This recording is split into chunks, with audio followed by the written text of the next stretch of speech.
Hello mga kasipat! Good morning mga kasipat! Now mga kasipat, I have something to introduce to you today mga kasipat. As you know mga kasipat, I have here a dabong mga kasipat. Do you know what is dabong mga kasipat? Mga kasipat, dabong is a very young bamboo mga kasipat. Coming from bamboo mga kasipat, a very young bamboo mga kasipat that is being getting by the strangers mga kasipat and making it turn into pieces mga kasipat so that we can have it into salad and veggies mga kasipat. It's part of the veggies mga kasipat. And the bong mga kasipat, very delicious mga kasipat, especially when you mix it with ginataan mga kasipat, a coconut juice mga kasipat. Yes mga kasipat, and you will have it adobo mga kasipat. It's also very delicious mga kasipat. The benefits of this dabong mga kasipat is it's also very good in your heart mga kasipat because it gives you high in potassium mga kasipat. Okay, high in potassium. It also lower your blood pressure mga kasipat. Yes mga kasipat, lowers your blood pressure.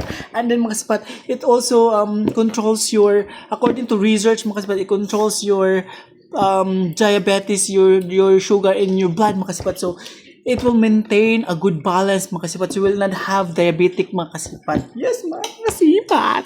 This is why the book is the best because it's very affordable mga kasipat. It's very affordable and you can find it anywhere in the market mga kasipat. And mga kasipat, it is also an antioxidant mga kasipat. It helps you to make your immune system mga kasipat boosting mga kasipat and fight against mga foreign object mga kasipat, mga bacteria and viruses in your body. Yes mga kasipat. That's why we need to eat the bong mga kasipat.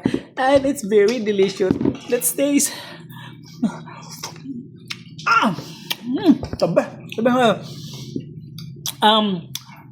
This kind of cook mga kasipat is the dabong is we mix this with the very freshness of the sardinas mga kasipat. That's why it's very delicious because there is a sardine here mga kasipat. So if you eat dabong mga kasipat, the best to partner in this dabong mga kasipat is you need to partner it with Coke mga kasipat. The Coke with very much ice mga kasipat. Hindi ko eat boom. Lamig ka kayo mga kasipat if there is a Coke crushed with mini ice mga kasipat. So yummy, so energetic, so delicious. That's why mga kasipat, if you don't have a sudan or dish mga kasipat, you need to find in the forest a mga bamboo mga kasipat and try to look the very young bamboo, and that is the dabong mga kasipat. You turn into pieces mga kasipat, find the very young and make it veggies mga kasipat. It can make your dish more delicious mga kasipat. Okay mga kasipat, I love you. Please follow and share. Follow for more information, good information from Bonbon Sipat. I love you. Bye-bye.